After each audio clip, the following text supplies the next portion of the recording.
Dodis Mandungu akokite ko supporter passer à peuple atelemi andi. La RDC veut décoller. Pour y arriver, elle exige de personnes dignes, compétentes, possédant un passé témoignant de leur attachement et amour à la patrie et à toutes ses entités. Dodis Mandungu Moloy l'a fait par les billets de sa fondation éponyme, sa participation aux élections législatives de 2023. Le voilà aujourd'hui, candidat bourgmestre des Kalamou, dans le seul objectif d'apporter un vent nouveau, celui de la gouvernance additive qui implique l'homme comme acteur majeur à la gestion de la chose publique.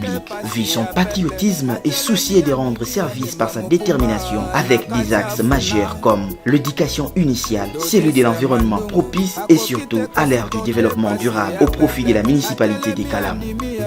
Pour un leadership collectif, structurel et sociétal, je vote Dodis Mandungu Moloy, le choix de la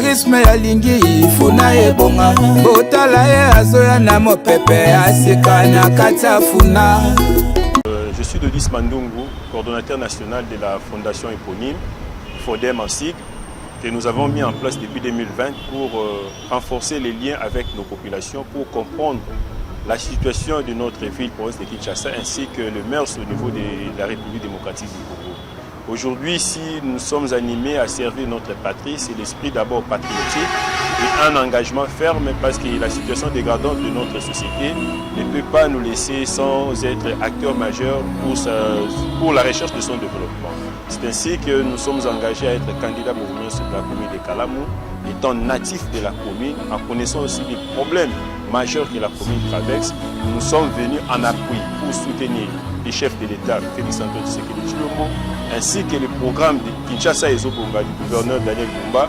Et nous, de notre côté, pour la population de Kalamou, nous avons mis en place Kalamou Mwinda. Kalamou Mwinda, c'est juste une démarche pédagogique à l'éveil patriotique pour harmoniser l'éducation initiale, la recherche de la citoyenneté collective, ainsi que l'engagement dans les secteurs de l'assainissement de notre environnement. Et plus précisément de cela, nous allons tous trouver une inclusion sociale liée aux raisons du développement durable de notre société.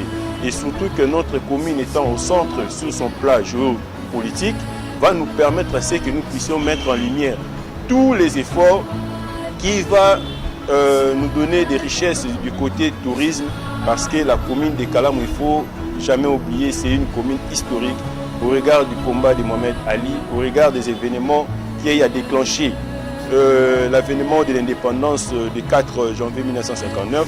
Tous ces événements, nous allons mettre ça en lumière avec nos artistes, nos grandes figures de la commune, pour qu'ensemble avec eux, nous puissions développer notre commune.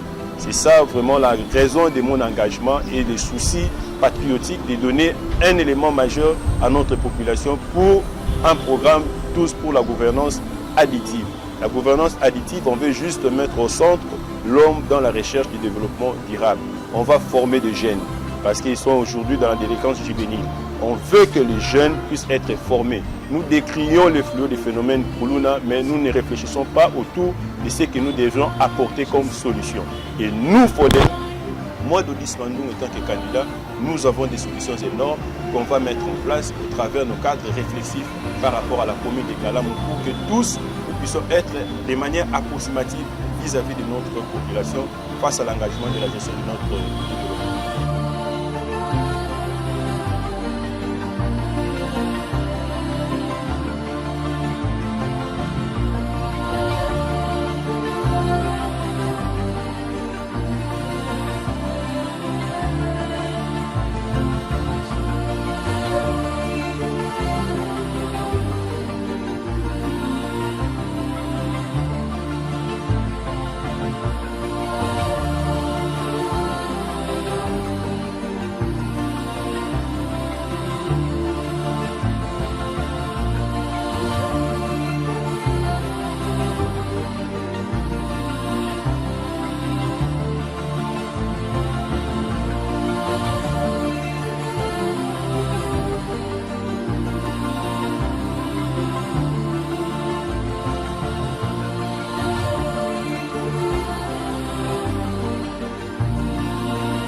biso mai moyen te kasi na caniveau te comme boninga owenze comme boninga owenze caniveau ekomi bouché po baya kosala bana kuna ti koto oyo po mai eleka biso ezala bien tolo te babuti mbe microbe eza awa salite tala nde ekomi moyen eza te oyo alakisa biso ndenge mai euta boye kei bo sikoyo moyen eleka kuna eza te kuna ekomi eza moyen te yango ezosala biso badetu na lupango donc c'est bon zela loba siko toza na elanga moyen mai eleka eza te yango omoni ndenge ekoteli biso na lupango toza na bainfection kuna na lupango donc mokonzi ya mboka fo aluka pena solution bafungola kuna na kati kuna po basala tena sipa mai esala nini eleka po totikala kimia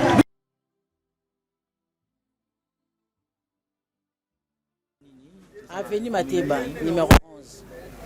Quartier Matonge. Bon, bato bazoteka na bango, bazoteka eza normal, bazoteka na bango, po bayaka ne bromesa yaka lobi, bachaka ba mesa, batie ba mesa, batandi biloko bazoteka. Mais biso bato tozomona passe. Pona ni bandako ekomi na se. Avenue ekomi likolo. Ba terrasse na ibandeli kuna na suka kuna. Eza bien te bato kuna basalongo te puisque mai eutaka boye euti na likolo boye kote ndeti ya 20 mai ekiti boye sikoyo mai moye kita ezali te puisque nini batonga bandako na baterase batongi bandako na baterase 2 na suka kuna efale bakire yango bazwa bato penda balati bakoti bafungoli banzela donc wana nde eza pasi ndeti ngai na nena oloba nga na futela kawa omoni awa na vanda kaka wa mayo omuna ka tango na kangaki na nte maya terrasse ko magati awa maya terrasse ono moni ko magati awa tango na moni ka boite na zui na bloquer yango place wana ndenge na bloquer mai moye ko talisusu ezate mais siko tozoze ya na mbula tozala ndenge nini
ya zigida ne zabu monde de za awa na pont oyo nne babeti mabaya do mabaya o ne mabendo nde simsaka mabaya o so mbule beti awa nyoso koma mai so talgo to nyoso za full oyo mai ekina na mai nyoso mbala moko siko esenga kotonga bena pont moko keteke no bat baleka na mbula te ba mai deboda ati kuna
lelo zongi tozo comprendre te nga moni na bwe so na bina simba pa ona me kolongola ngo wana na kolongola ngo lelo ba mama wenze lobi na butu ba ba bwaki lisusu kaka bongo sola ni talent ne to samsa pondu bwe ba kila ba ofana ndena ba sola ba ni sola ba masuba wese zana ba fongwela bango wese kuna ba fongola rate ekota rapete siko na minso sko ba mama wenze ba yo suba masuba ba ona sko kuna ba yo sa ba kaka kuna poubelle kuna siko na minito siko bourgmestre ayebi ngambo te pesa la bourgmestre ayebi pe batu pe ba yaka awa référence ya wenze nyonso ya fulu ya ngwana o peza la ngotere ya ona trace ko ba ona trace pour ça bongisa ya ngotani la bongisa kuna peza ki bien awa po ba bongisa awa o e dépend na bourgmestre soka ye awa o ndeza boyo ona trace comme ça au sandé biso tosenga nde abobongisela biso awa borange aye koma kitoko botia biloko moko ya bien awa ezala bien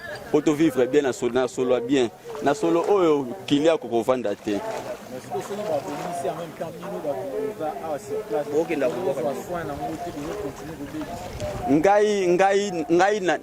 ngai achrétien nga kombo na nga nde achrétien ngai nasalaka mosala ya chrétien so nabongisi yango lelo lobi na ntongo ekozonga toilette na biso oyo depuis Charles Luboya atonga wenze ti lelo efongama te te ba pété prochain te ba pété ti ba tonga ngo ti lelo efongama pété te ba te.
Très bien. Mais papa ndenge ndeko wuti ko sala introduction.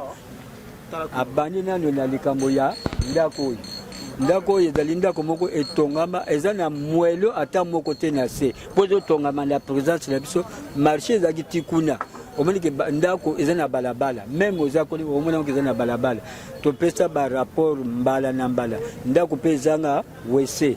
To pesa ba rapport na commune na quartier to mona ka suite ata moko te. Ndako eza na avenue. Ndako eza na Bolafa. Boza Bolafa 44. Et puis mopepe mbula muka uta ko sala de na bambula sukao. To ati ozomona ndako ngonde ke za vide likolo. Eza na batolite. To ati mobimba etombwana eye heureusement ndenge balancement ya nini bo e ko ila biso awa ezipa wa nyonso. Bourgmestre Lobani. Tobenga bourgmestre de Tilelo sans suite. To sali rapport 4 fois. Même quand il a battu ko sala banquet batala eloko moko te. Kodini obo senga. Todo senga balongola nanu ndako oyo des fois que tous la bien sécurisé. To banga sombule mo pepe mbule bandi. Tutiki ba mesa po ba brique ko ya suko te mo na brique ko ya ka moko. Ah papa toza na ba difficulté belé vraiment et belé et surtout vraiment ya ngambuna nto bandina na makamba ticket ko koma biso 1300 na to liboso to banda ofuta combien to banda soto calculer 1300 na moi na pokwa tozo futa combien 300 combien 1500 ozolanda papa na moi 1300 na pokwa baba qui c'est libiso 300 ne celle combien pardon on a dit que 1500 600 donc c'est 1600 na journée faut foutre bongo chaque jour tozo comprendre to moni pe mukanda te oyeke ba matitike oyeke boye to moni mukanda te biso to yebi na tanka isa kiso bo futi tike na moi na butu bo futa te mais comment na tike ya butu